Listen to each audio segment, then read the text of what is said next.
Welcome to Earth is Our Witness. It's beautiful Saturday morning in sunny Seattle where it never rains, but today it's actually snowing, believe it or not. Let me welcome you all. We have another great episode and a scary one today, actually, and a fun one too. But before I introduce our special guest photographer, let me welcome you all and also my really good friend, Art Wolfe. Art, how are you? I'm great. And look at the windows. They're all snowed in as well. So yeah, it's a different type of day. That's great, Art. Well, let me tell you about what the topic is today. You might love them, you might fear them, but there is no animal on this planet that stirs up deeper emotions than the great white shark.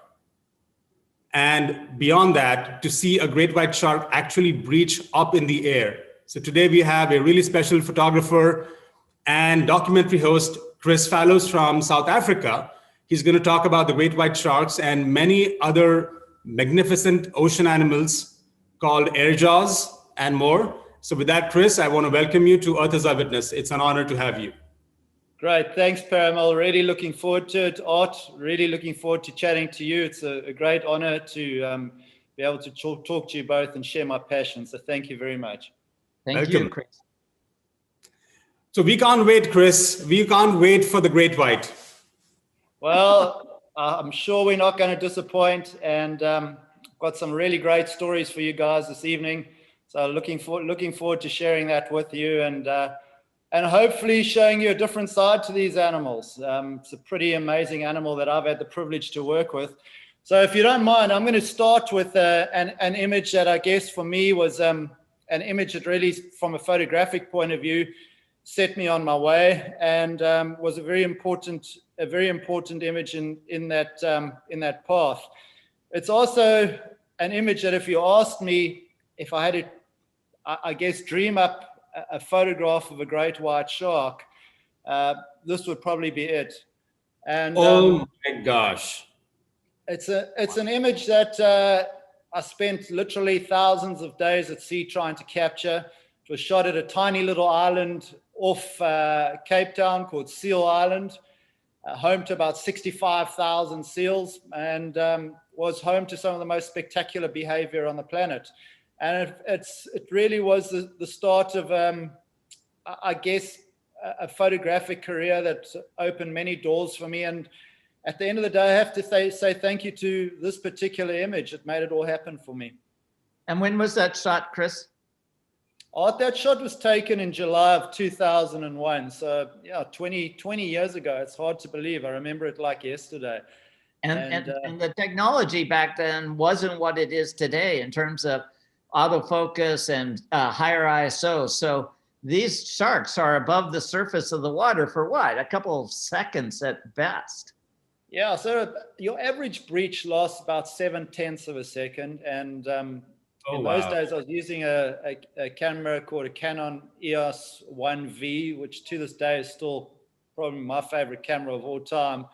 And in those days, it shot 10 frames a second, which was earth-shatteringly fast. And one of the great joys of shooting a breach, if you know you're quick enough to see it happen, was listening to that machine gun-like fire. And I'll never forget taking this image, because in those days we were still shooting on film, and we had to shoot the image and then go to the lab and wait for it to be developed. And I shot the image in the morning, and it happened so quickly. Your eye registers what you've seen, but you're really not sure if you've got it or not. And you can't simply look at the back of the screen like we do nowadays. And I took it through to the lab, and they said, well, look, I can only get the image back on the following Monday. I said, please, whatever you do, I'm pretty sure I've got something very special on this roll of film. Be very careful with it.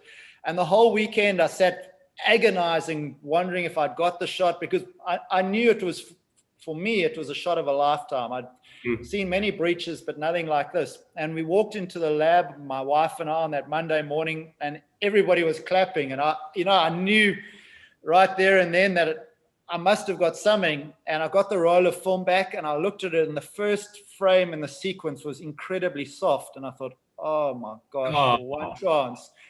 And then this was the second frame, and it was tack sharp. And I still, even talking about now, I get goosebumps. It was just the most amazing the most amazing moment, and I've had many misses after that, but yeah, I'm lucky I nailed that one.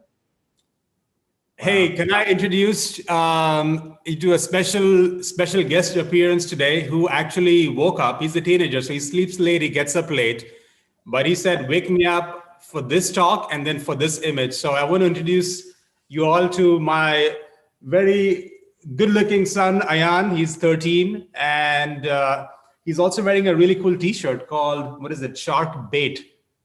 That's his Ayan. And he has a whole gear of shark. So I thought shark bait would be good, because if it's between him and I hope it's the shark bait, this one, so I can live. We'll have to see how you behave, Parimal, who ends up being the bait. You want to ask your question? You want to say anything? How high did the shark jump out of the water? So this shark probably went about 10 foot clear. So he's just coming out the water here, and then his whole body came out and he hung in the air for probably just a split second. But the lowest point of that shark was probably 10 foot clear of the water, and that animal weighed in excess of probably 2,000 pounds. So an amazing piece of athleticism. Was there any other question you had? What did you feel when you took the shot? An incredible feeling of exhilaration. When the shark breaches, it happens so quickly that it's a case of your eye registers what it's seen, then you press the button, but in that time, probably 2 or 3 tenths of a second have gone. So you only, if you're lucky, capture from when the shark is already past its pectoral fins, the side fins out of the water. So your mind registers it, but it takes a little bit of time. And what's really interesting, Ian, is that when I was younger and I look at the photos I took then and the photos I take now, I can sadly see that my reflexes have definitely slowed down. But yeah, it's incredibly exciting, to see one of the world's most amazing apex predators flying out the water coming towards you. It's exciting, it's exhilarating, and it's humbling. Mm-hmm. So thanks. Thank you. Thank you. Pleasure. Okay. Nice questions. Thank you. Chris, too. Chris, was it shot on black and white, or did you render it into black and white post capture? Yeah, so I rendered that one into black and white. Originally, it was shot. I'm sure you remember good old Provia back then. It was shot on Provia 100F, if I remember correctly. And yeah, I treated it into black and white. I just love the simpleness of the black and white and what it does to that image. My only criticism of this image is the horizon slightly off. No, I'm joking. I was hoping somebody would hold the boat steady for me then, Art. But yeah, it's you get what you pay for with help these days. Yeah, exactly. It's beautiful. I got to say this image, and I'm sure I'm not the only one, but Art knows I have a fear of water. I mean, I got scared of, manta rays diving in the night, just manta. Imagine what will happen if I am here and in the water with these guys. I probably would have a heart attack. And you probably would, Parimal, but you know what? Once you get to know them and you get to know what they're all about, and we'll discuss a bit more. Okay. Yeah. Please dispel the myths. We need to make sure they're not as notorious as they are. So Thank you. Let's move on to the next one. So for me, the great white shark is a creature of many different emotions. And I guess what we all see, and I suppose it's the fault of documentaries and movies like Jaws, is we just see an animal that's always hunting with a mouth open, but that really represents a very small part of their life. And it's important that that does get portrayed, but so is the rest of their life. For most of the time, these are incredibly relaxed animals that are very much about saving energy. And in many occasions when I encounter and work with great whites, you just see them cruising around, saving energy, waiting for the time to hunt or interact. And I just love this image because, it's of the serene super predator on a beautiful bottom in New Zealand. And yeah, it just represents a very quiet moment with an incredibly capable animal. And yeah, I think it's important to show all the different moods and emotions of these amazing animals. It's beautiful. The water is so clear compared to South Africa, you know. Yeah, so Art, that's down at a place called Stewart Island, which is right at the very bottom of South Island. And you often get clear water there. And the interesting thing about that area is the great whites are typically in pretty shallow areas, and they interact very readily with each other, which is very, very different to what we have in South Africa and many locations around the world, where usually these animals are all about keeping, space between them, and there's a very strict hierarchy. So New Zealand has got its very own set of rules in terms of how the great whites interact, and it's almost like a brotherhood or sisterhood when you're there. And yeah, a very, very special place. My work now is predominantly fine art and virtually all black and white, but the bottom of the ocean there, these seaweeds have got all sorts of different colors. It's a very, very pretty place to work, and I was very lucky to be able to photograph from the bottom of the ocean. When you think of shark cages and how you usually photograph these animals, you usually suspend it near the ocean surface.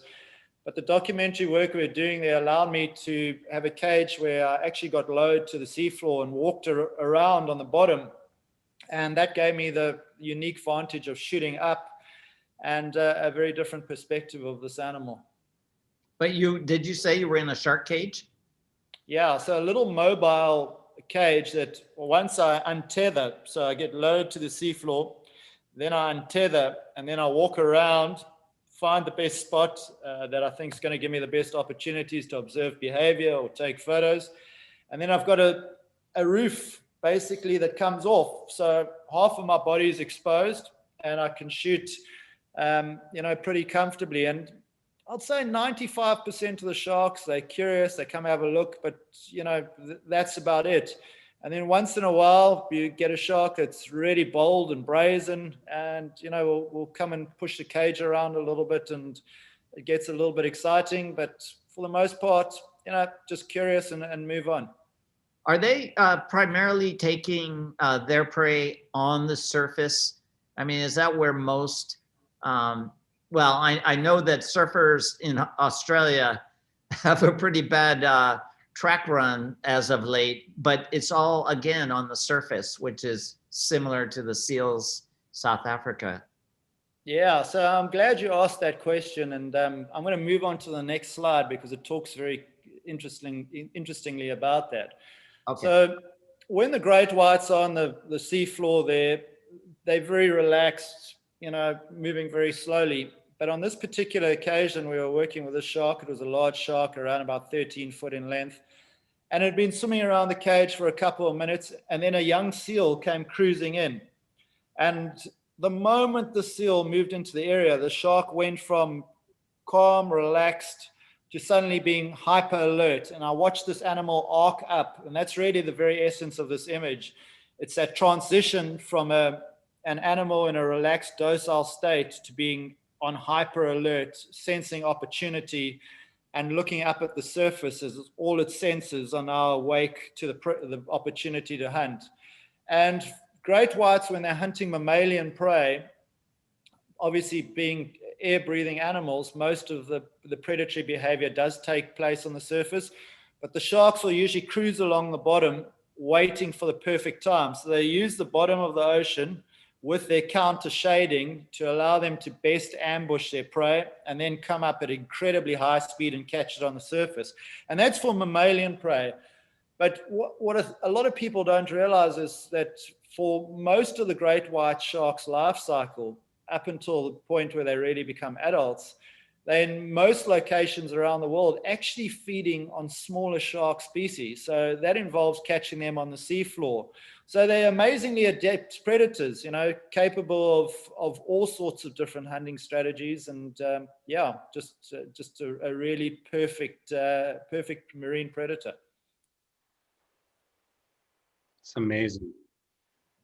So that's a good point, because obviously they're dark on the top and white on the bottom, and that just helps if you're looking up at them against the whiter sky. they're less obvious, and from the top looking down, again, is perfect, evolutionary adaptation. So yeah, absolutely. And you know what it makes you, and I'll chat a little bit about this shortly, but it really gives you a lot of admiration for the prey, because this is an animal the great white's an animal that's capable of incredibly high speed attacks. It's an animal that's perfectly counter shaded. It's an animal that, in dirty water is almost invisible to see, and yet in many cases the seals are able to escape. So yeah, it's an amazing example of balance, and how the prey and the predator use their strengths to catch and evade in the case of the prey. And I think we're also aware of just how amazing nature is in terms of those balances. Beautiful photos. Thank you. So the next one is really an image that took me a very long time to capture. It's of a great white shark breaching from water level with a lovely sunrise behind it. And I just love the flow of this image. You can feel that water cascading off the shark, and you can feel that it's about to whip around. And, at the end of the day, it really represents, I can honestly say, thousands of hours waiting for a split second in time. And you know how rewarding it is when you put the time in and eventually it all comes right. And this was really a great example of that, and especially showing off the white belly of the great white. And in Australia, the original name for the great white was a white pointer, or a white death shark. And that was from the early whalers, that when the great whites would come in and feed on the whales when they'd been harpooned, they would turn upside down and you'd see this huge white belly. And that's where the name white death or white pointer came from. And it's a magnificent animal, that contrast of black and white and this amazing fusiform hydrodynamic shape. It's just a gorgeous creature of proportions. It's huge. How big is this particular great white? So Parimal, that one's not the biggest great white you'll see. That one's probably around about 12 foot in length. In 1997, I was very, very privileged to see a shark that was comfortably around 6 meters. And I suppose that's, what's that, 20 feet in length, and weighing probably close to 5,000 to 6,000 pounds. And honestly, when they get that big, firstly, they're incredibly rare. They're probably, only a few dozen great whites left on this planet that are that size. They're amazingly rare animals. But when they get that large, they actually, when the animal swims around the boat, it looks like a small whale rather than a shark. They just are extraordinary. The girth on them is mesmerizing. And, all sharks are amazing. They're all masters of their niche. But the great white has got a presence all of its own. It's the king of sharks. It really is. It's just an animal that the moment it arrives, it's got a presence that this animal is the boss on the block. Man, and you're so eloquent in the way you talk about it. It just creates so much awe and respect for the being. Are these they're taking seals that go between these two islands in South Africa? Are they fur seals, or they're fur seals, right? Yeah, so they're all in South Africa. We only have one resident seal species, and that's called a Cape fur seal. It's the largest of the fur seal species.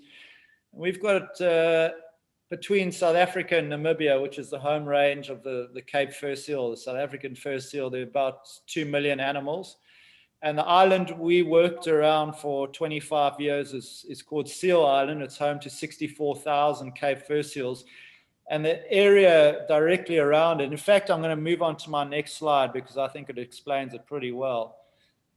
The area directly around Seal Island was home, and I'll elaborate on the reason why I use past tense, but was home to the most extraordinary example of natural predatory behavior between great white sharks and their prey on the planet. And the reason for that was you had the coming together of 4 very important characteristics for a prime hunting area. The first was you had a very large grouping of seals concentrated in a small area.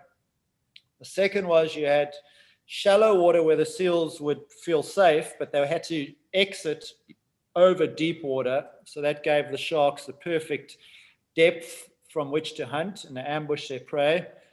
Then you had large numbers of the right sized sharks. So the really big sharks, when they start hitting about 15 feet or so in length, for them to be able to catch a seal is difficult because, yes, they've still got the speed, but they don't have the maneuverability. It's kind of like the sharks that we predominantly had around Seal Island were teenage animals. So lots of energy, very, very fast, highly maneuverable. And then the seals themselves were the right size. So these young of the year Cape fur seals are very inexperienced, and they do things that the adults typically don't do. So for the great white shark, once these young seals started leaving the island and having to feed and fend for themselves, provided the perfect opportunity for a very, very energy-rich meal, because the young seals, when they first leave, are in the best condition they'll ever be for their entire life. They've got a very thick layer of blubber. They've just been feeding on mom's fat-rich milk for the last 6 months of their life, and being inexperienced and compared to the adults, not nearly as strong, for the great whites, it was a perfect opportunity to catch them. And we chatted a little bit before about Planet Earth and the filming of Planet Earth, and we were very lucky to facilitate all the great white shark sequences in that amazing documentary. And this image has got a very special memory for me during Planet Earth. Firstly, if you have a look at the image, that young seal is actually using the shark's teeth as a point of leverage to push itself out of that shark's mouth. So if ever there was a case of living on a knife's edge, that really was it. But during the making of the first Planet Earth, they were using a very new super high-speed camera called a photon. And what that was a camera that really was adapted for ballistics work. So seeing how a bullet penetrates something. And what it meant was it could shoot this incredibly high speed, but the downside was that you could only shoot roughly 2 or 3 seconds worth of footage before you had to download it, and it took 15 minutes to download. Oh boy. So the guys I was working with, Simon King, who many of your viewers will probably remember from Big Cat Diaries in East Africa, Simon King and Ted Gifford, who's done many more shows for BBC.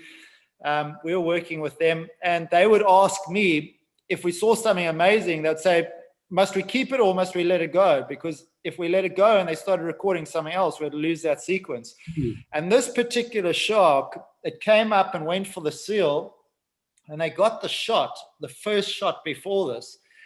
It wasn't nearly as spectacular as this, and they said, should we take it? So I said, yes, trigger. So they triggered, and it started downloading. And the moment it started downloading, the shark came and did this. Oh. And I can still remember Simon and Ted having a look at me and saying, if only we hadn't triggered for that one. But that photograph has got some pretty special memories for me, and is an amazing example of survival. You know, at the end of the day, what I've learned through being fortunate enough over the years to see nearly 10,500 predatory events is that it's survival out there. It's life and death. You know, a lot of people would come out with us and they want to see a shark catch and kill a seal, but ultimately both are fighting for their life. That young seal is doing everything it can to see tomorrow, and the great white's doing the same to make sure it's got food for tomorrow. And the balance is what's so incredible. You know, you've got a shark that's got speed and power, and then you've got the seal that's got agility and endurance. So you have this pas de deux, this dance of death. And what's amazing is that after 10,500 predatory events, the sharks are successful in 49.4% of all occasions. So call it 50%. So it's a perfect balance. And absolutely amazing. It's the shape of the seal, and I mean, it's like the perfect image right there. Just thanks, Art. Yeah, you know that always is a stroke of luck to get, you know, that shape of the seal. But it really, for me, you know, shooting natural predation was by far and away the hardest form of wildlife photography I ever did, because in essence, you have a predator who you've got no idea where it is. It's cruising below the seal. You don't know when it's going to breach or come flying out the water. You've got a seal that moves irregularly, so it's very hard to actually pinpoint exactly where the seal is going to come up after it's porpoising, and for autofocus it makes it very difficult.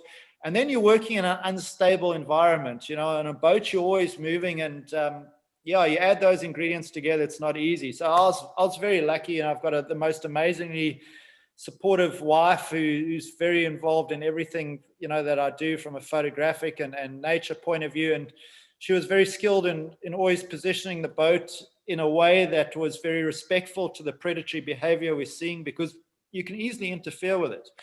And so it was a case of always just tracking with what you perceive to be a potential prey in terms of choosing the right seal. And then, you know, you kind of, my life for many years was really looking through a little viewfinder that big. And you never take your eye off that viewfinder, because if you scratch your nose or you look away, by golly, every time you did that, that would be that 1 second when the shark would come flying out the water. So yeah, it was a great staging ground for me for the rest of my photographic career in terms of photographing other forms of wildlife, was learning how to anticipate and always have that focus and attention to when something may happen. Can I, Chris, give a shout out to your wife, Monique? You said something interesting that I want to highlight, is that we have interviewed now 25, 30 photographers, and it's a clear pattern for many top photographers such as yourself. There's always an equally top, very committed, you know, partner, wife, companion, friend who's also there, who's working all the hard work behind the scenes, and is almost selfless service, you know, and they often don't come in front of the camera, they're behind the scenes. I just want to give a shout out, is that without that, many of these things are not even possible. So yeah, thank you, Parimal. I agree with you 100%. You know, I always say when I take a photograph, it's the sum of many parts. You know, people always say to you, oh, great photograph, but it's a team. You know, we at our shark company, Apex Shark Expeditions, we've always had an incredible team, and it's a team that's made these things possible. And, you know, my wife, Monique, and I, we traveled to some of the remotest locations in Africa and all around the world, and we generally self-guiding, and we spend, you know, substantial amounts of time in a little tent. We've just come back from an area in the Northern Cape now where the temperatures reach 50 degrees Celsius, so nearly 130 degrees Fahrenheit. And, you know, my wife, Monique, she never complains. And, you know, it's just, I've been incredibly blessed, and she's so passionate about nature. And for me, you know, sharing these incredible experiences just makes it that much richer, you know, to see something amazing and then to have the person you're with excited about it. Oh, you know, it just doesn't get any better than that. So I'm incredibly lucky and privileged.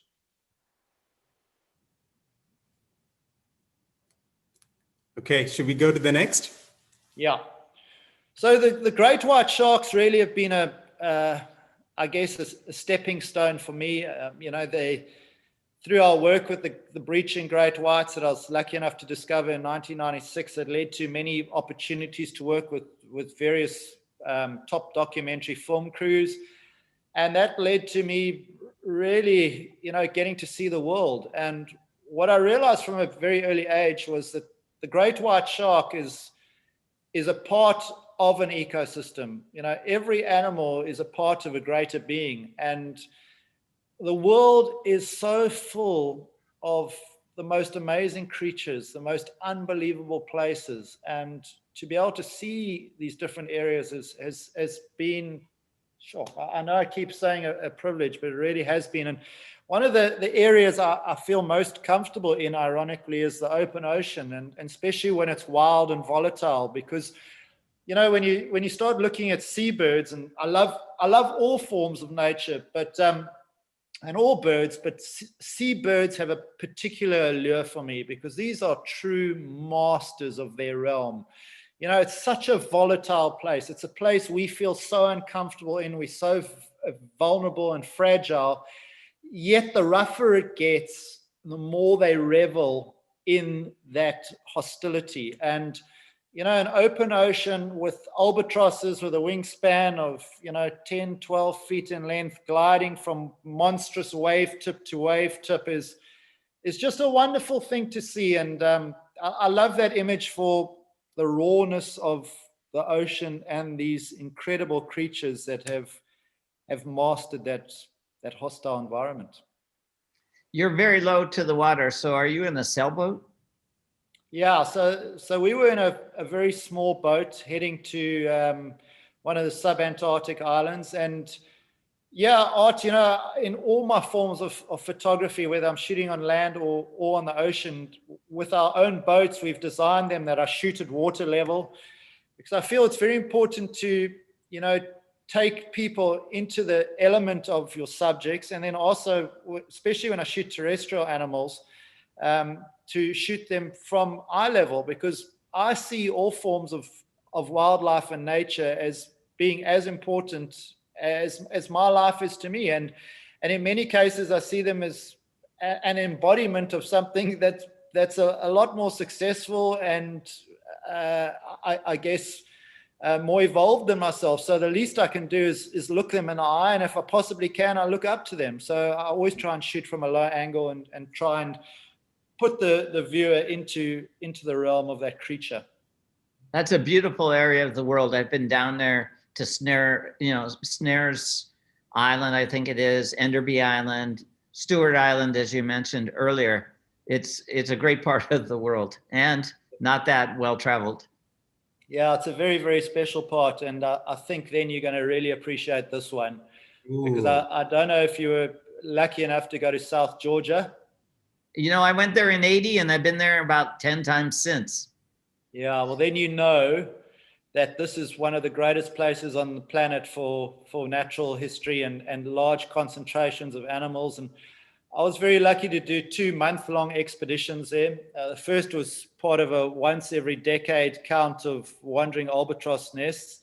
And then in 2017, we put together another expedition with a very small group of people, just 8 of us.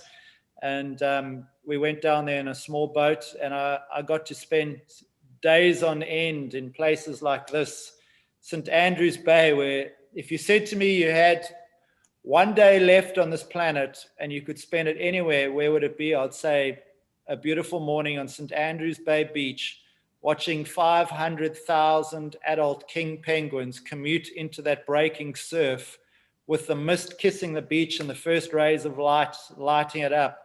It's, as you know, it sounds like the revving of 500,000 little Indy cars at the start of a race. That wow, wow, wow, wow. It's when you're not there, you hear it. Yeah, exactly. and the one thing I can't do is I can't let you smell it over the computer. But as you know, it's a sensory experience. The sound, the smell, the feel. It's just wonderful. Standing on a beach like this gives you hope for this planet, that there are still places with vast numbers of animals and mass concentrations of wildlife, and South Georgia is amazing. In fact, the king penguins on South Georgia are increasing in numbers. Yeah, exactly. When I was down there, Chris, it was in 1980, and there was just a handful of fur seals on one end of the island. But as you now know, they become kind of part of the whole experience of getting on St. Andrews and Gold Harbor and everywhere else you may land. Yeah, I'm exactly. sorry I interrupted you, but I like this primordial type of photo, and it's very graphic. It's filled with life. Yeah, and it's interesting to know those king penguins are just mushrooming in population as the waters are warming and more krill are there and so forth and so on. Yeah, absolutely. Sorry, Parimal. No, go ahead. Go ahead. I want to make a comment, but go ahead. I'll wait. Yeah, so St. Andrews Bay has now got the largest colony of king penguins in the world. The Crozet Islands population has actually just crashed, as you probably know. And yeah, so the king penguins are doing really well in South Georgia. And as you say, those crazy fur seals have become very much a part of the experience. And watching a person going ashore for the first time, terrified as the fur seals are attacking them from all corners, it's hell of a funny once you've already got through them, but when it's your turn, it's a pretty chaotic experience. And there are 4.5 million on South Georgia now, so it just goes to show, Art, if you give wildlife a break and you give it a chance, it can come back. That's well said. Can I just share a little story about Art Wolfe here? Art, I don't know if you remember, but when I first met Art, that was about 15 years back, and we had lunch. We had Malaysian food for lunch. And I was totally awestruck because I knew Art as kind of, a legend, a famous photographer who has been all around the world, travels to the edge and what have you. And I asked him this question: what's your number one most favorite place on the planet? And he said, South Georgia. Wow. And yeah, so when you asked him the question, I knew this is what I'm going to say. Now, the naive me at that time didn't know what South Georgia is at all. And I thought he meant Georgia. And I said, like, really? Like Atlanta, Georgia? Like of all the places? And he said, no. South Georgia. Where is that? Then I had a little internet search after the fact. So I was so naive then, I said, I just didn't know. But the reason I share the story is the world is such a beautiful place. And sometimes we don't know what we don't know. And our hope is through all these discussions and conversations and stories to bring it closer together, so that what we know, we can care. What we don't know, we don't even know what to do with it. Absolutely. Yeah. I mean, South Georgia really is it's an eye-opener, not only for, what you see, but also what's disappearing. And there's some glaciers there that are disappearing at a staggering 5 foot a day. 5 feet. I mean, it's you look at how they've recessed kilometers and you actually can't believe it. You look up hundreds and hundreds of feet where they once were. And, the captain of our boat is a chap by the name of Dion Ponce. The family is very famous there. And he was saying, he's in his mid-40s, and he was saying when he was a teenage boy, these glaciers were down to the coast, and now you can't even see them. They've receded that far. And it's an eye-opener to see how quickly our planet's changing. Things are happening in the evolutionary blink of an eye. So I think, as you say, it's really important for people to get exposure to these places, because once again, quite rightly, you only love what you know, and what you know is what you're going to protect. So yeah, everybody gets a chance, go to South Georgia. You'll never regret it. And one more thing about that, Chris, and we're going to let you go on to the next image, is just as an example of climate change and things are happening, and we are all holding our breath as to when the next step falls. But recently we were able to eradicate the rats on South Georgia, and there's millions of your favorite seabirds that nested on that island. But for as long as whaling had been part of the scene, dating back over 100 years, with humans came rats, and the rats were destroying the eggs and the nests of the land-based birds. So, it'll be interesting to see not only the fur seals came back in a huge way, but those seabirds in great numbers will come back as well.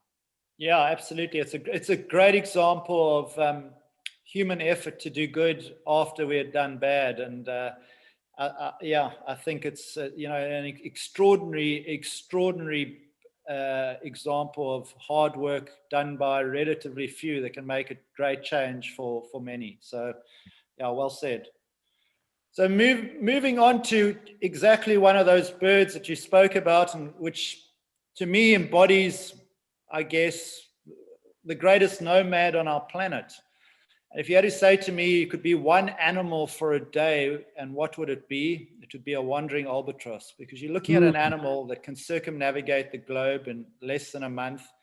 can fly at speeds exceeding 120 kilometers an hour. So I guess what's that, about 80 miles an hour or so. They travel 4,000 kilometers on a feeding sortie. They live for over 60 years. They mate for life. I mean, the list of incredible things about these animals just goes on. And as part of that once every decade study, we got to go to places very few human beings ever get to visit. And, you know, I got to sit a few feet away from these wandering albatross that became incredibly comfortable with me. They don't fear humans at all. And on a couple of occasions, I had big, mature adults coming up to me and trying to touch me with their bills. And then as a female would fly over, these males would extend those unbelievable, 12, 13 foot long wings, head point, and I'd have the wings draped over me as this animal's calling its mate in the sky. And, just being there and being with such an incredible creature. Wow, what a humbling experience to think of what that animal has seen and done, and how it's dodged long lines and all the potential pitfalls that are out there and somehow managed to survive. I think, the wandering albatross, truly one of the greatest creatures that has ever lived on our planet.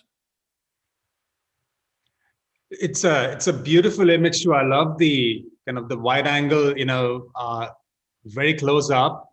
You literally feel like it's probably 6 inches away, and I just love the information and the passion with which you share, Chris.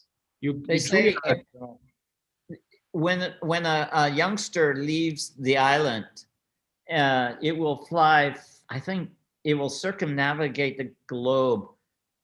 I don't know how many times before it comes back and lands on the land. You know absolutely. You know Peter Harrison, or his name? I mean, I've met Peter once. I don't know him incredibly well, but I know certainly of his reputation. Yeah, I used to travel quite a bit with Peter, and he was saying that the wandering albatross in its lifetime will fly 50 million miles. Now, I think I've got that right. It's just incredible numbers. It could well be. And, you think of all the threats in the ocean, Art, in terms of the amount of fishing hooks that are out there, amount of lines, the amount of plastic, how these animals survive when they have so much exposure to all those threats is truly incredible. And, when those chicks leave the nest, and for some species of albatross, for the first 5 to 7 years of their life, they don't touch land. They sleep on the ocean and they just wander.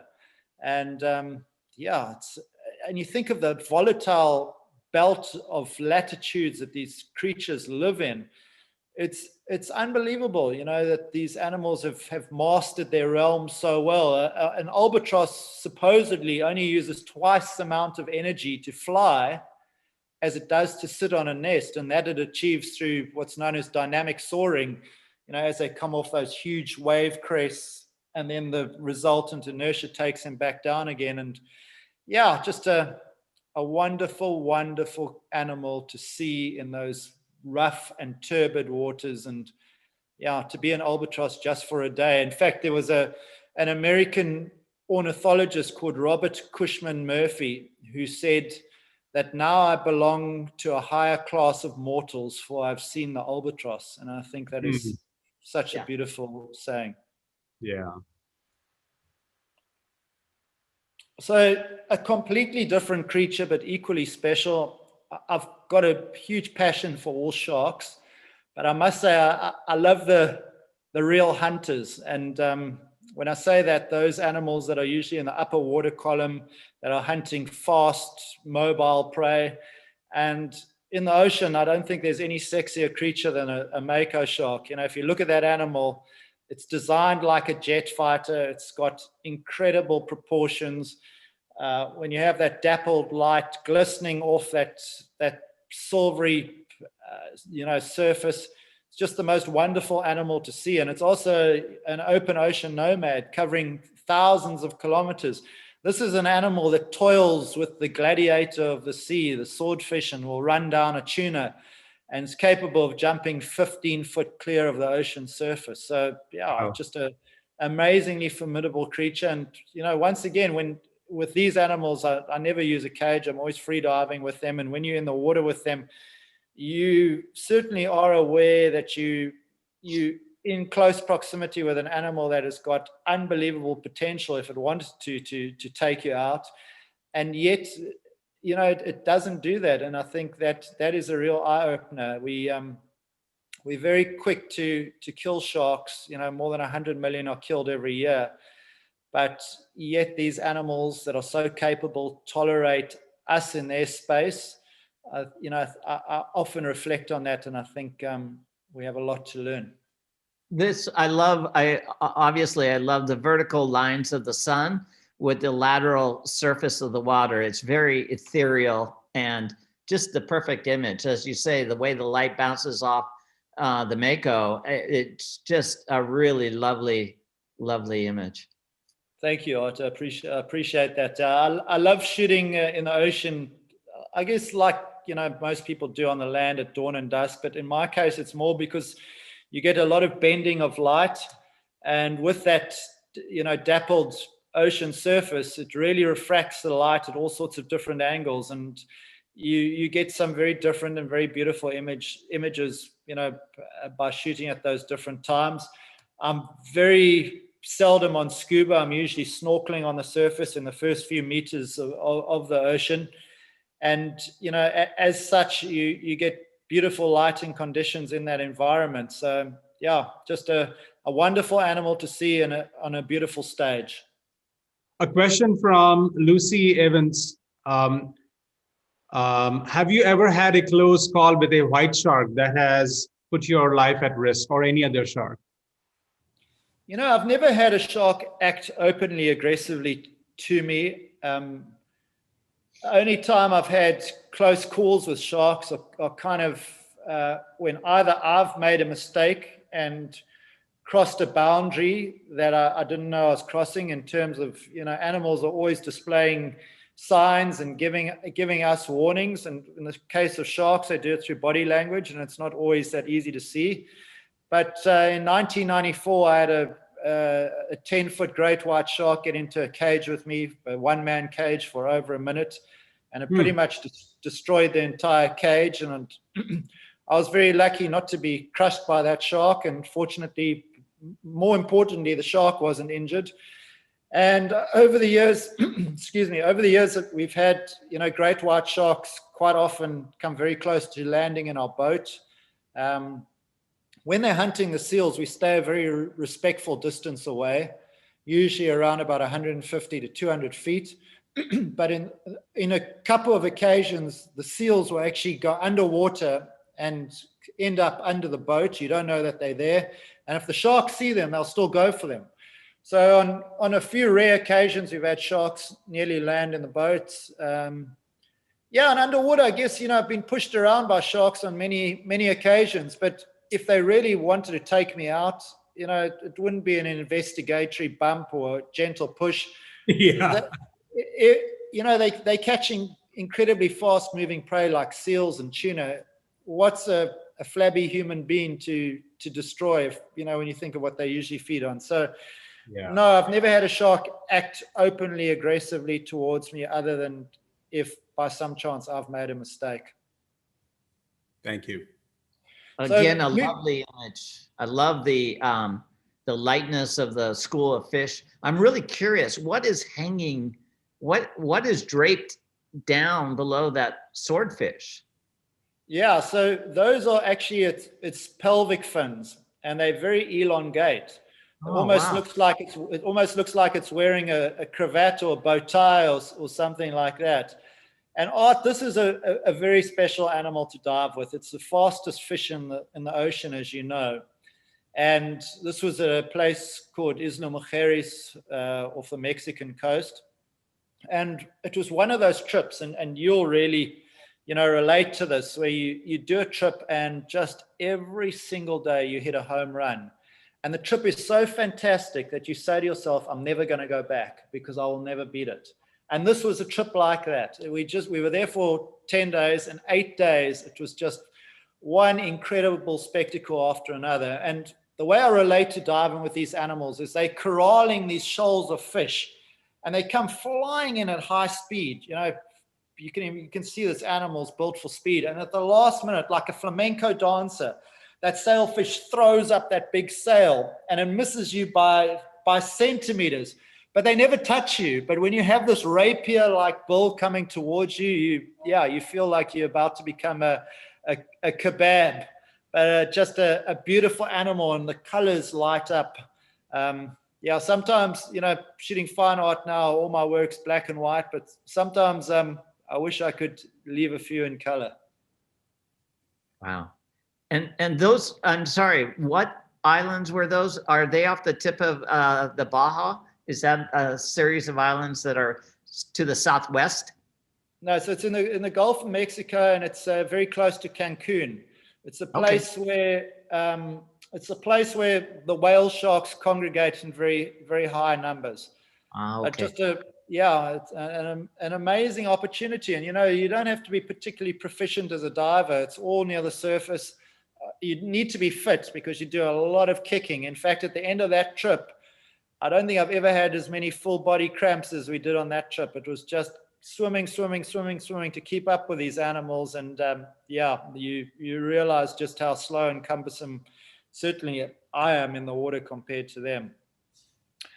I think, you know, if there's any animal in the ocean that everybody relates to and loves, it's a dolphin with their big smiley faces. And you know, it's a creature we're all familiar with. And photographically, to get a different image of a dolphin, and all the animals I photograph are completely wild animals in wild environments.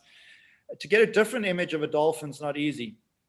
And for me, this image is, and I'm not a person who spends a huge amount of time on the technicalities of photography. I spend a lot more time getting to know my subjects and the environments they work in. But this image is a technically difficult image because you've got to have a perfectly flat ocean. You've got to be on a certain side of the dolphins. You cannot be at the front of the school, and you cannot be behind it because you'll get the water broken. So to get that feeling of being in the water with the dolphins, and then having the dolphins, you know, come from the ocean realm into the air realm above the water in the same image is a difficult image. And then to balance your exposure with the horizon is also tricky. And so for that, I used a graduated filter, and that brings with it, as you know, its own set of difficulties because your horizon on a boat is moving a lot. So it's an image that I spent a lot of time trying to capture, and eventually, you know, I got this one that I'm pretty proud of. You can always do better, but I love the transition from the ocean to the air in the two realms in the one image. It's very, very cool. Very, very cool. So I think if there's one image that sums up the ocean, if you had to say one iconic symbol of the ocean, what would it be? And for me, it would be a whale tail. And I've tried for a very long time to get a great whale tail. It's easy to get any whale tail, but to get a great whale tail is very difficult because to get something that's perfectly symmetrical, coming towards you, and then most importantly, breaking the horizon line. You know, most times you're shooting down and the whale's tail's below the sea surface, but to break the horizon line is very, very difficult. And we've designed our boat in such a way that I shoot at water level. You've got to get the whales extremely comfortable with you for them to come close to you like that. And I was lucky enough to shoot this image in November of last year. And that was the culmination of many years of attempts, thousands of pretty whale tails, but never one that I really felt did the animal justice. And I think this one, you can always do better, and there will always be a better image. But for now, I'm pretty proud of that one. It's very, very nice. Backlit water. Yeah. What is this? A humpback or? Yeah. What? So that's a humpback, and it's part of very large aggregations we've got off our west coast of South Africa. It's actually a relatively new phenomenon that's developed over the last I'd say 5 or 6 years, where we're getting megapods of sometimes 200 of these animals coming together, feeding in small areas. And just an amazing experience to be part of. You know, it's once again a very sensory experience. And the next image, you know, that I'm going to show you. I just want to, Chris, just turn this into even a question for the audience: is what would their iconic image of the ocean be? Because I love the way you said this is, for you, this is the whale tail.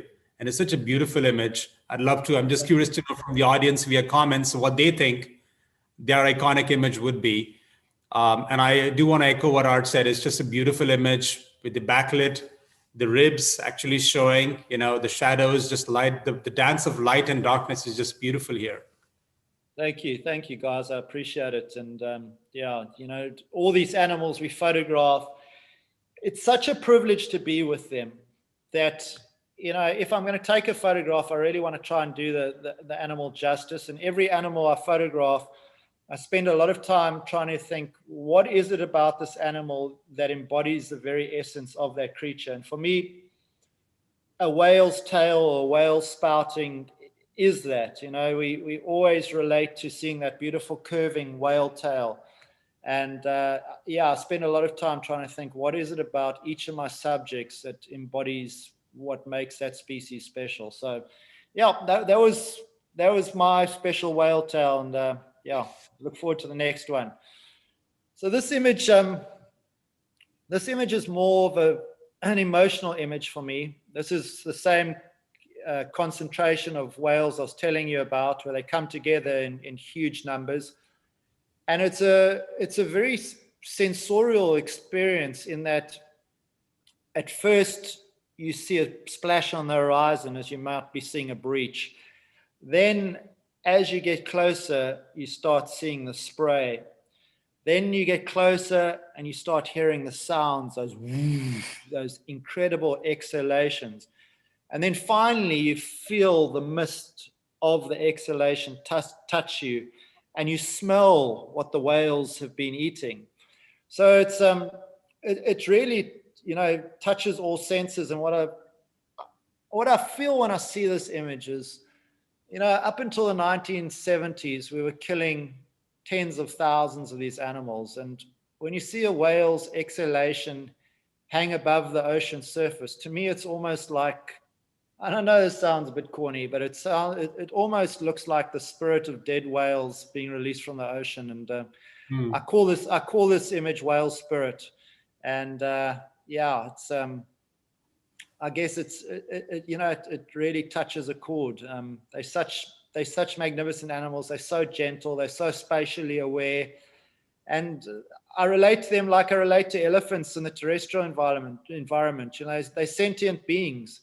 And how we could ever kill them, yeah, I don't know. Well, the good news is the numbers, especially the humpbacks. The Eastern Pacific population went from a low of, I think, 1,900 to about 5 years ago, they were up to 26,000. And now who knows the numbers. I spent a lot of time with these creatures up in Southeast Alaska, and they're magnificent, as you say. And when those spouts are going off, especially, I mean, this is a great shot because you've got those cumulus clouds on the horizon, which really connect with the whale spray. In Southeast Alaska, you got very dark backgrounds of forest. And so the contrast is extraordinary as well.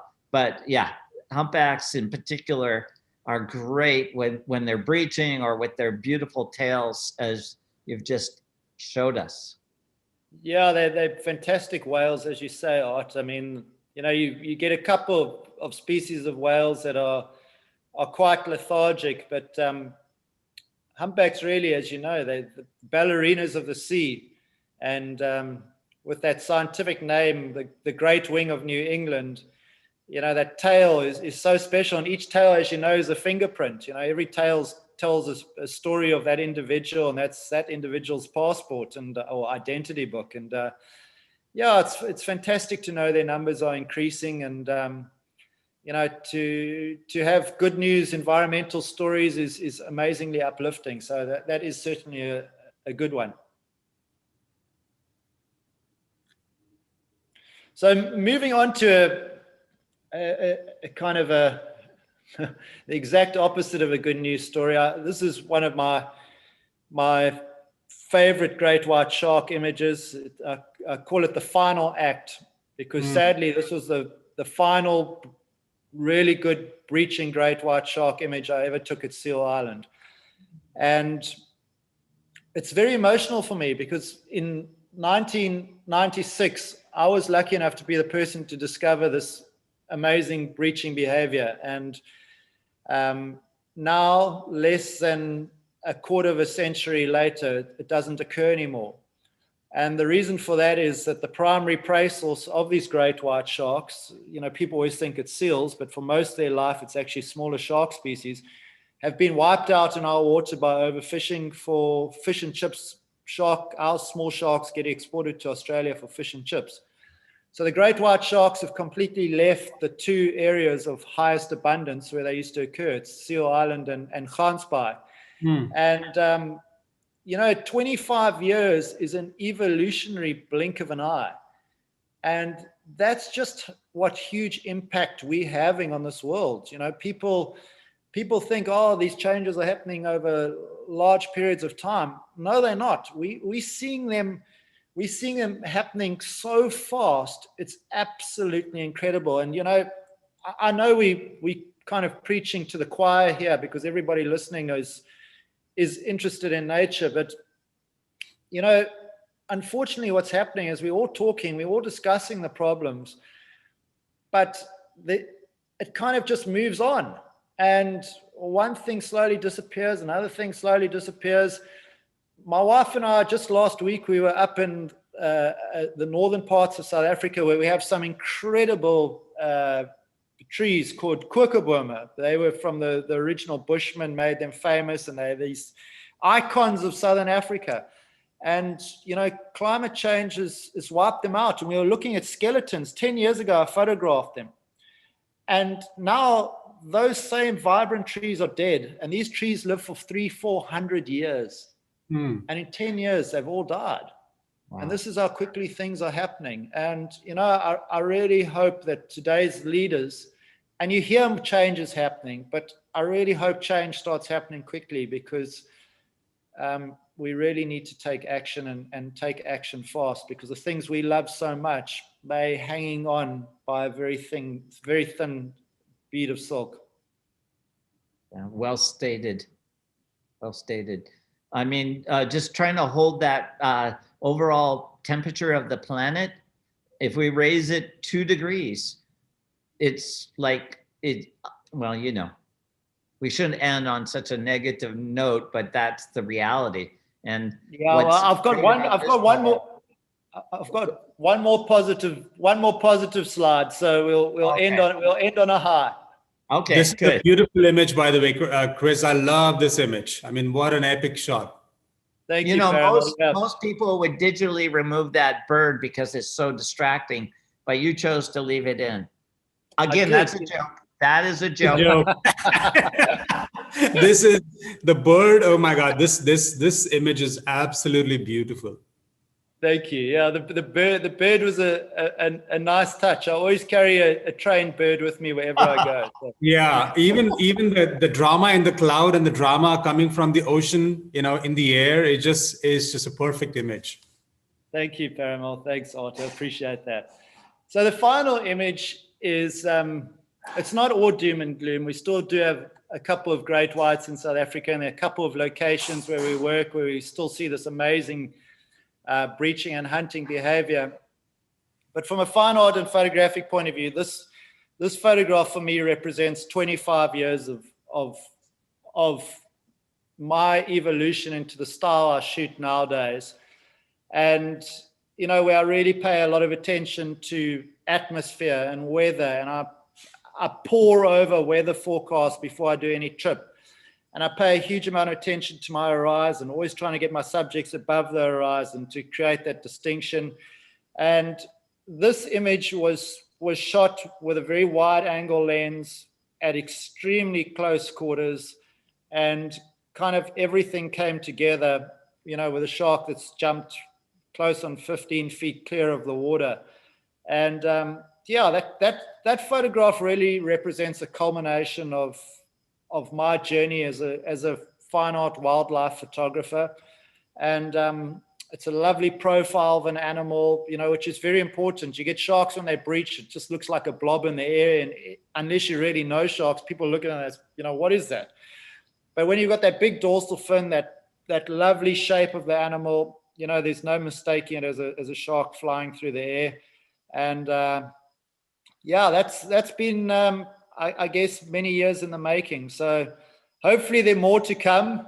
I don't know if I'm going to have the energy to keep going out there every day as I have in the past, but just to see a great white shark still gives me the same thrill, the same hair standing on end feeling as it did the first time I saw it. And if anything, I think over 30 odd years, close to 40 years of being passionate about wildlife, I think I'm just becoming more and more passionate. The more you know about these subjects, the more you begin to understand them, the more you start identifying with individual animals, the more you learn about where, how, and when to go and shoot, and the subtleties that take a good image to a great image. And, Art, you have been an incredible exponent over that throughout the course of your career. And, I'm sure you'll agree that you start out by wanting to take a lovely portrait of something, and then eventually, in my case, I try and get wider and wider, and I often put those big lenses away, and it becomes more of an emotional connection with the entire environment in which your subject lives than anything else. So at the end of the day, I've just got a huge thank you, and my big thank you is to nature itself. I was born with an incredible privilege of loving animals, and that's given me the most amazing life, and to see our wonderful planet that we all live in and need to cherish and protect, and do everything we can to make sure these animals are there for tomorrow. So guys, thank you. It's been so lovely chatting to you both. Yes, what a wonderful presentation, and the stories behind the photos. Should we go to where our heads are a little bigger so we can just have yes, let's do that. And before we wrap up, I know we are a little bit over, but we have a lot of audience questions. I'm going to pick a few. And Chris, if you are able to answer some of these questions, real fast right now, and then maybe afterwards we'll have you go in on, and answer the questions online. Sure. But before we ask you some questions, and I do want to end with one question from me as well. What's the best way for people, I guess, to see more of your work? It's your Instagram, Chris Fallows Photography, also on Facebook, and also chrisfallows.com. Absolutely, Parimal. That'd be fantastic. What we're trying to do with our fine artwork is we've launched a limited edition collection of works, and the funds we raise through these works are actually used to purchase land in Southern Africa for wildlife rehabilitation and habitat rehabilitation. And that's kind of what, my wife and I are wanting to do for the rest of our life. We live very comfortably. We live in a beautiful place, and we want to put back. We want to leave a legacy. Nature's given us everything. So the proceeds of our work go towards that, and also to supporting work that's done by incredible, organizations. We do work with Wild Aid. That's done a lot to stop shark finning. They're doing a lot to stop poaching of ivory and rhino horn. And then we work with an organization in northern Zimbabwe called Bushlife, that in recent years has taken poaching from losing 4 elephants a day to last year they didn't lose a single elephant in the lower Zambezi Valley. So, there are people out there doing incredible work, and we really want to support them through the sale of our work. And that's where we're at with, our future. So please, I'd love people to contact me. I'm very happy to always offer advice, and especially in terms of Africa, where and when to travel. And, any young aspiring person who's looking to, hear about how you get into a career in photographing and working with animals, I had a lot of people who kindly shared information with me, and I'm always very happy to do, for others as well. Thank you, Chris. So let's take a question from the audience. What do you think about, in contrast to stills, in photography, taking some of these videos in super high speeds and then taking a frame of the video and that becoming a photo? What's your perspective on those two approaches? I think I'm hearing the devil talking, because that to me kind of is the end of high-speed action photography, and it's coming. I mean, there's no two ways about it. Video now is so incredible, and the resolution is so high that you will be able to take a frame grab and make a huge print out of it. So, I cringe at the thought, but it's inevitable. And videography is an art all of its own. I've chosen to stay squarely in the still photographic arena, but yeah, it is the future, and there will be very quickly a time where you'll be able to take 50, 80, 100, gig files, probably, in no time of anything. You take the first frame of a breach. The naked eye can never get the first frame of a breach, because you cannot physically get the shark's nose as it's coming out the water, and often that first frame is when the mouth's really open. But with video, you will be able to do that, and sadly, I think it's reality. It's Thank you. I shouldn't say sadly, but it's from an action photographic point of view, it will change things for sure. Let's stop sharing, and I'm going to end with this one question I'm going to ask to both of you, but let's have you back on full camera if you want to stop sharing. And the question I have to both of you, starting with you first, Art, and then Chris, you. Having seen all these wonderful places on planet Earth that you both have, if you had one message for humanity, for all of us, one thing we could all do to make a difference, what would that be and why? Elect politicians that are really getting it, because I think it starts on a governmental level, that politicians that see the future, that connect with each other, can profoundly affect the future of our planet. And I think it takes really sharp politicians at this point that have the drive and the interest to do that. That's critical, and to support those politicians. I cringe when, leading up to our latest election, people were being asked randomly across America, what's the most important issue of your time? And they would say things like, oh, my personal economy, or, abortion rights. And it's like, wow, really? It's the climate that's going to most profoundly affect you, your children, and their children. So people have to wake up to this fact.